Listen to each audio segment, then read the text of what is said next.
I'm going to talk to you a little bit about writing and what I do in my classroom when it comes to writing. First of all, I think that writing is one of the most important things that I can teach my fifth graders, and it's a big part of our daily lives. In my classroom, we write every single day, and in the beginning, it's very difficult for students. Most of them have this perception that writing is this terrible, awful, horrible thing, so it's my goal as a teacher to instill a love for writing in all of my students. The very first thing I do when school starts is I create an author's license. It's just like a driver's license. It has the student's name, grade, birthday, and picture on it. And what an author's license does is it gives students the right to make up whatever they want. It gives them permission to, quote unquote, lie in their writing, since they can be creative and come up with what they want to come up with. Students think it's cool, in a sense, I guess, that I let them lie. Something else that I introduce my students to is their BFF. And BFF stands for Best Folder Forever. And what it is it's a writing folder. I got this idea from my mom, who used to be a fifth grade teacher. And it was one of the best ideas she had. Students really love their BFFs, and since they utilize them every single day, when it comes to testing in the spring, they've pretty much memorized their entire writing folder, so of course it helps them on the state test. The writing folders have catchy titles, grabbers, idioms, transitional phrases, zingers, and just so much more. Another thing I do in my class is incentives. And as much as I like for students to write just because they want to write and just because they love to write, in reality, they really need an extra incentive to push them. The two major incentives I have in my classroom are the Biblionasium Review Reward Party, which is each 9 weeks, so we have 4 by the end of the year, and then Writer of the Month. In case you don't know what a Biblionasium review is, it's a review on a book that students have recently read. There's a website called biblionasium.com, and students log into that, and then they write a review on a book. After they have finished their review, they have a format in which they follow for fiction books and nonfiction books. A Biblionasium buddy, we have about 3 per class. They review the book, and then once the Biblionasium buddy okays it, then the students publish it. Of course, I always go back and I check the reviews, but Biblionasium buddies really help the students fix the major mistakes before it comes to me. Once a student submits a review, then the Biblionasium buddy will move that child's clip to the next marker.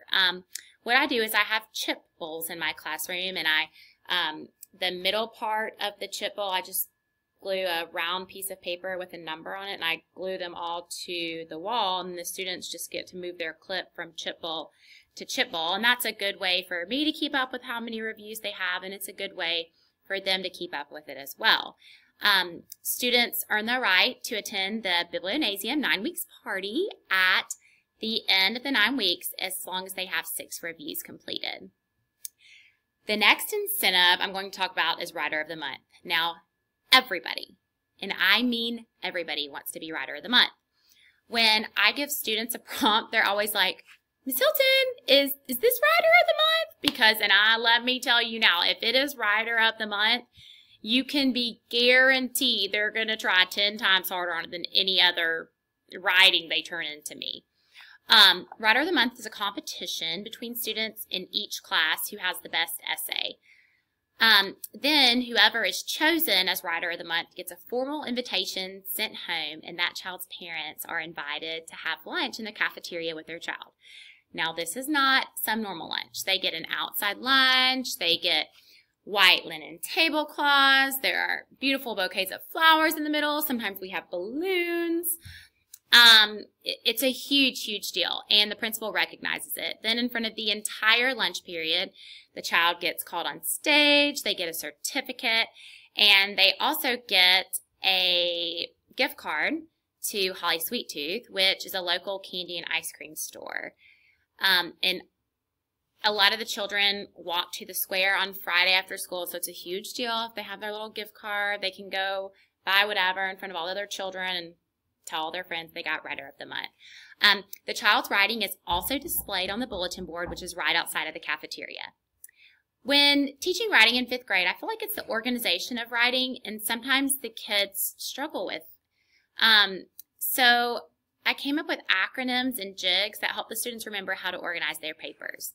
Now, videos of the students doing the acronyms and the jigs are uploaded on my online portfolio as well, so please be sure to check those out. Now, the last thing I'm going to discuss is that not all students can write a 5-paragraph essay right when they enter 5th grade. As a matter of fact, not many can even write a 3-paragraph essay. So with that being said, I really stress to my students that I look for quality of their writing over quantity of their writing. I stress to them that I'd much rather see one super fabulous paragraph instead of 3, I wrote this to get by paragraphs. In my classroom, we have 3 different groups. We have the 1-paragraph group, we have the 3-paragraph group, and then we have the 5-paragraph group. Not many, but some students stay in the 1-paragraph group all year long. I mean, it's definitely a handful of kids, but you know what? If I can get those children to write just one fabulous paragraph using the correct format, then that's a positive for me. Most of the kids, I'd probably say about 75% of the kids are in the 3-paragraph group around Christmas, Valentine's Day. And a bunch of those kids are in the 5-paragraph group by the end of the year. So it's just how they're moving along. They're on their own pace, and they know, you know, if I assign a writing assignment for Writer of the Month, this group knows they only have to write 1 paragraph. My 3-paragraph group knows they have to write 3, and my 5-paragraph group knows they have to write 5, but they're all answering the same prompt. It's really fun having writing conferences with my students because they ask me pretty much throughout the whole thing, Ms. Hilton, is it good enough to be promoted to the next group? Ms. Hilton, I mean, I will literally have only graded the first paragraph with them, and they're like, is it good enough? Am I going to get to go to the next one? So that's a huge, huge plus with my students. In closing, I'm just going to leave you with the fact that I absolutely love to teach writing. And I feel like writing is a strong point of mine, and getting the students to want to write and want to do it is 99.9% of the battle. And after they want to do it and they start enjoying it, then they start believing in themselves. So if I can get the students to want to write and believe in themselves and think that they're a great writer, then my goal for teaching writing in 5th grade has been met.